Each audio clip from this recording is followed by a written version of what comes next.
Well, Pat, speaking of that performance, I don't know if that's your highest number of saves this year, but it's certainly up there. What kind of came over you in that game to be able to hold New York for as long as you guys were able to? Yeah, I always talk about it with Phil, and just trying to make match-defining saves. And that's a goal. The job of a goalkeeper is keep your team in games as long as possible, and some games are better than others, obviously. But obviously it was a good performance last game, and just something I got to build on going forward.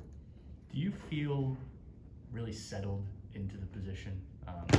We've talked about stuff with your feet and kind of how you've built on that and whatnot, but it seems in some of these recent games like you've really made it your own. Does it feel that way at this point now, over halfway through this season? Yeah, every game, just try and build on, learn from past games and mistakes or different things that come up. So I think just trying to get more comfortable, more in control of myself in the goal box is something that I've really been working towards. So just being more confident, being brave, as coach says, with my feet, but also on crosses and being able to make saves. So just using those things that those learning moments to just kind of continue to grow. But yeah, definitely getting a lot more confident, a lot more comfortable. Just knowing that I can have performances like that more often. I was going to ask you about the crosses. We saw Coach Nancy working physically with you on that last week. How long has that been going on, and how much does stuff like that directly translate into games a few days later? Yeah, we've had conversations, but that was actually the first time he's worked with myself. But obviously for me, I think it's a good thing, having a head coach like that cares and that wants to put his effort with you and try and get you better. So obviously I can't thank him enough for doing that, and also gives me the confidence that he believes in me, and that I should just believe in myself. And he was getting real physical, and in a game that's a foul. So knowing that I can claim crosses with someone doing that on me is also a boost in confidence as well. Do you then think about those things during the game, or is it just kind of working to make that a natural thing when those balls come in the box? A little bit of thinking about it, but making it a natural thing of okay, I've done it in practice. I can do it in games, and they believe in me that I can come out and get crosses, anything in my box, and they want me to be aggressive on it. So kind of just having those little reminders in my head, like, okay, this is yours. Come out and grab it, or punch it. Kind of just make it yours. So just kind of those reminders definitely help. Second half, 40 yards out, you're playing sweeper keeper, and your team's pushing for a goal to level the game. We see this situation a lot where goalkeepers are coming out and pushing the game as much as they can. And then the attacking player takes the chip. One thing we don't focus on is the fact that the goalkeeper knows that he or she is vulnerable at that moment. And you're watching for the nonverbal cue from the attacking player who's going to put his head down and try to chip you. Is that the mentality that you have when you're pushing into the midfield like that? Yeah, coach always says it. We might get done. We might get what happened to what Lucas did to Chicago's goalkeeper, but he always just says if they do that, we just clap their hands. It's a good finish, because obviously having a numerical advantage of 11 guys that can play with the ball in versus 10, so you'll always have a numerical advantage. So that's kind of what he wants to push the game forward, and having that extra guy. But yeah, what's going to happen. So it's something you can't really train and replicate, but just being able to read the moments of okay, when we might turn it over, and being able to track back as best you can. In that situation, and in a situation in the first half, I made note of your speed. I want to know if you've got a background in track or anything like that. I do not. It's funny. We wear GPSs that say how fast we run, and the team always gives me crap about being the slowest one, but whatever gets the job done, I'll take it. It might not be the fastest, but as long as I can get it done, I'm happy with my speed.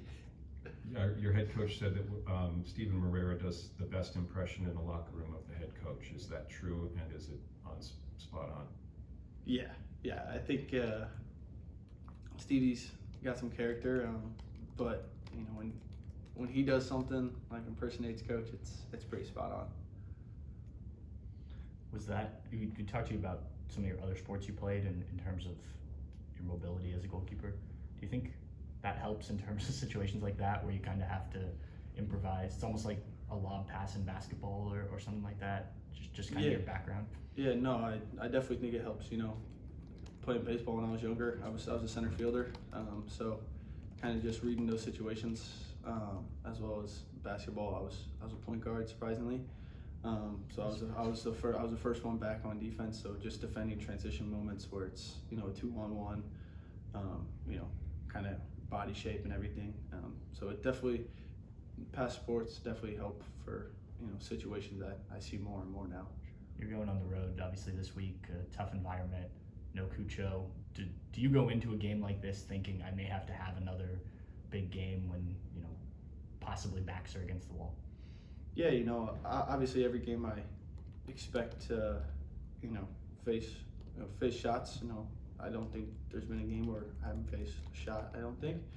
So I know that, you know, going in a game where, you know, everything might not be perfect, long flight, you know, long travel, don't, you know, have coach or Cucho. But I think, you know, as a team, we're all one, you know, no matter who we put out there. So I think, you know, we're going to rally around each other. If that means I have to make 8 saves, I'll do my best, obviously, and that's what I want to do. But if I have to make 2 saves, then like that's my goal. You know, obviously, just be ready for what comes. But you know, we just got to make sure we stay together as a team. And you know, the coach always says it, we not me. Just stay together.